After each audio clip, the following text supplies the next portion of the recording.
Middle east അവർ തുടരുന്നു. ഒമാനിലെ തുംറൈത്തിലും ഇബ്രിയിലും ഉണ്ടായ വാഹനാപകടങ്ങളിൽ 5 മരണം.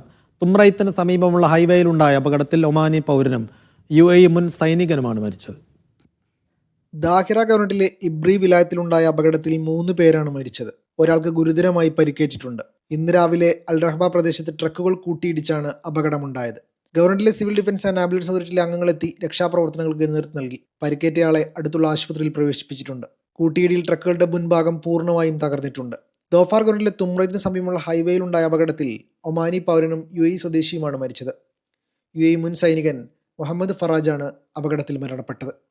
അമിത വേഗതയിൽ സഞ്ചരിച്ചിരുന്ന വാഹനങ്ങൾ കൂട്ടിയിടിക്കുകയായിരുന്നു എന്നാണ് റിപ്പോർട്ട്. ഒമാനി പൗരന്റെ മൃതദേഹം സലാലയിലെ സുൽത്താൻ കാബൂസ് ആശുപത്രിയിൽ നിന്ന് വടക്കൻ ബദന ഗവൺമെന്റിലെ ലിവായിലേക്ക് റോയൽ വാൻ പോലീസ് ഏവിയേഷൻ നേതൃത്വത്തിൽ കൊണ്ടുപോയി.